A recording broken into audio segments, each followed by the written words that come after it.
L'Afrique est le meilleur continent pour entreprendre et pour investir. Vous savez pourquoi? Découvrons cela dans quelques instants.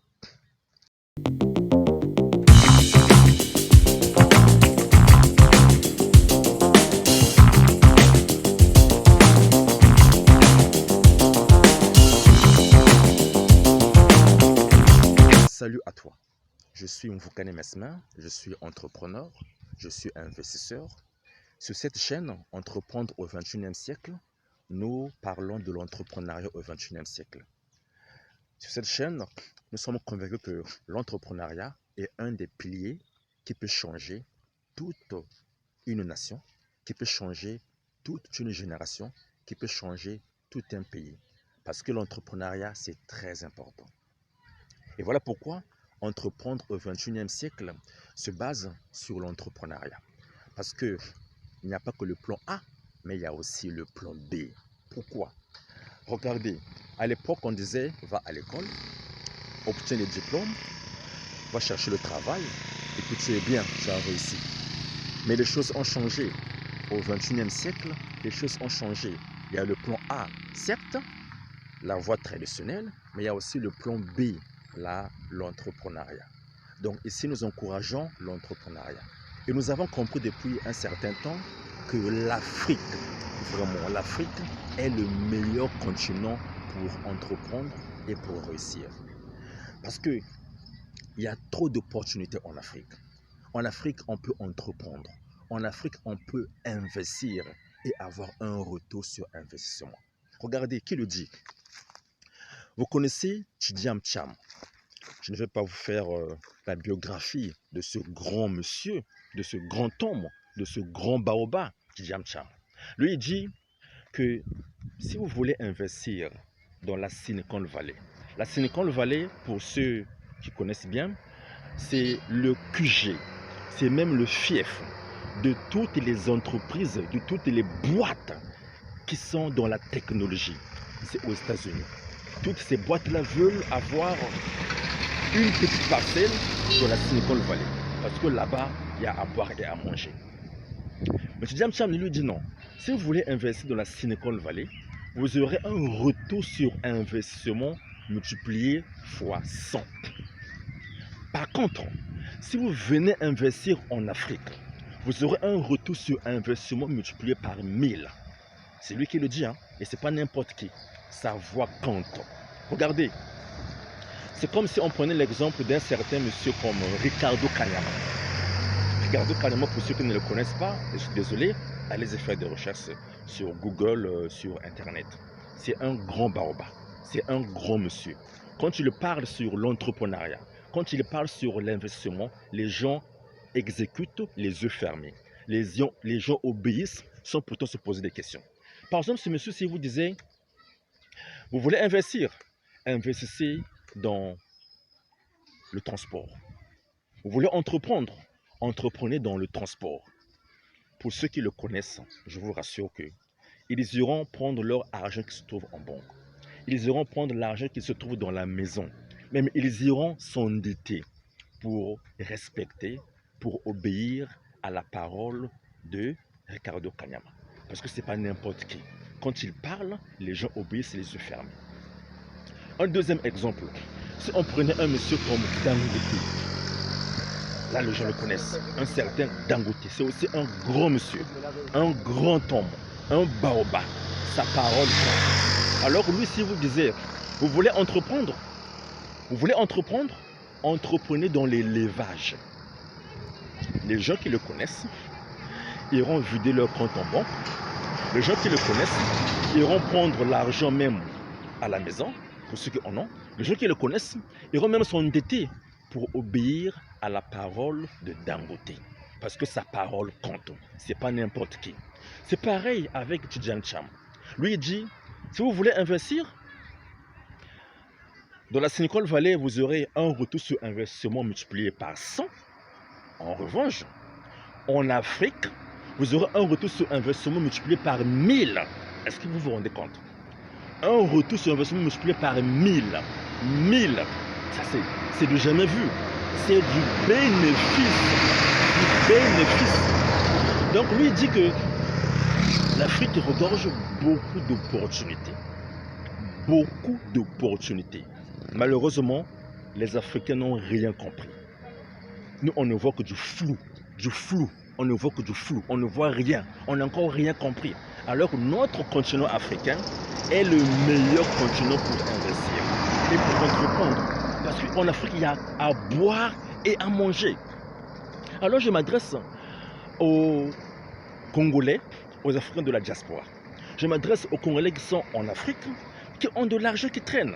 L'argent qui traîne en banque, l'argent qui traîne à la maison, l'argent qui traîne par exemple dans les cimetières. Mais allez-y prendre cet argent et investissez. J'ai toujours pris l'exemple d'une famille, pour un peu illustrer ce que je dis, une famille qui a les moyens et ils ont de la nourriture à manger. Mais c'est quoi qu'ils ont à manger? Ils ont de la nourriture qui est riche en protéines, de la nourriture qui a beaucoup de vitamines. Mais malheureusement, ces enfants-là préfèrent aller manger chez les voisins. Manger quoi? La nourriture riche en sucre pour les rendre malades. Et chez le voisin, lui, qu'est-ce qu'il fait? Il vient maintenant manger chez eux. Parce qu'il a compris que là-bas, la nourriture est riche en protéines. C'est pour avoir une bonne santé. C'est ce que nous on fait, nous les Africains. On quitte notre continent, l'Afrique, pour aller chercher la vie, pour aller chercher la réussite en Europe. Croyons que c'est là-bas où il y a la réussite. Alors qu'en Afrique, il y a à boire et à manger. Si tu vas en Europe pour aller faire les études, je suis d'accord avec toi. Pour aller étudier, après pour venir investir en Afrique, bravo, bravo. Mais c'est pour aller chercher la vie là-bas en Europe. Je suis malheureux. Et c'est dommage. Parce que, qui t'a dit que c'est pour réussir, il faut seulement être là-bas en Europe? Qui te l'a dit? Tu peux réussir partout. Même en Afrique, tu peux réussir. Et tu as plusieurs opportunités en Afrique. Et les qui ont compris, ce sont les étrangers qui ont compris ça. Regardez, Tidjane Cham, lesquels qui l'ont interrogé? Ce sont les Américains.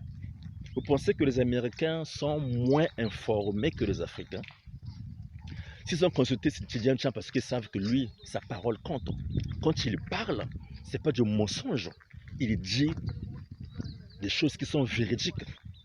Mais nous qui sommes les Africains, on va comprendre ça quel jour?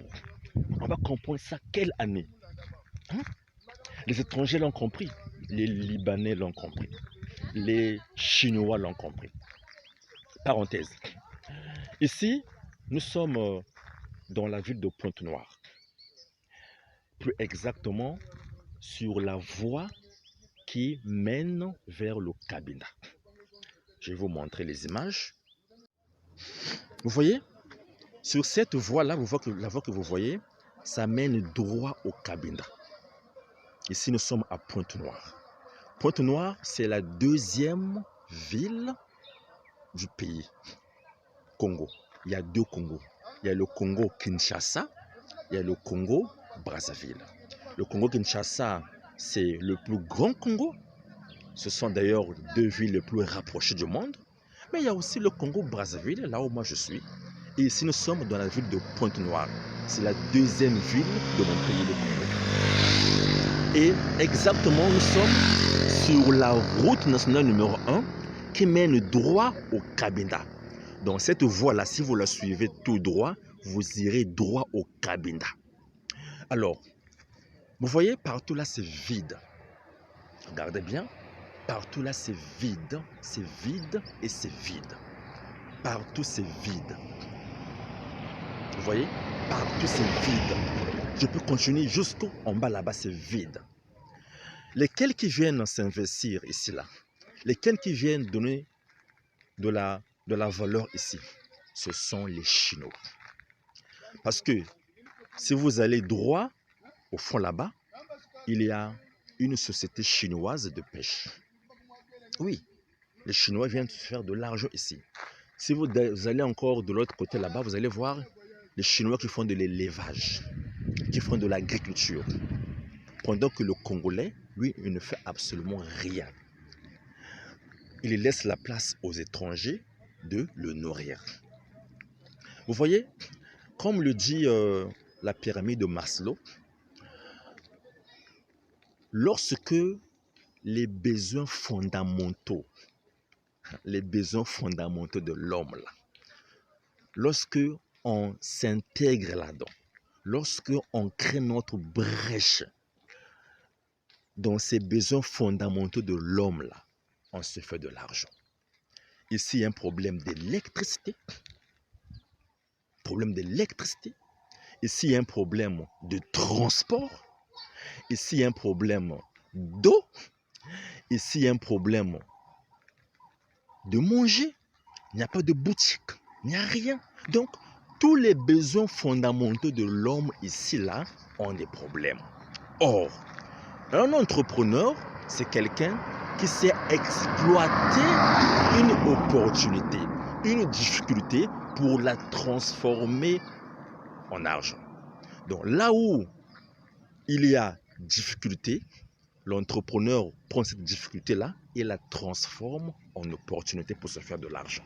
Vous voyez, c'est vide. C'est vide. Partout là, c'est vide.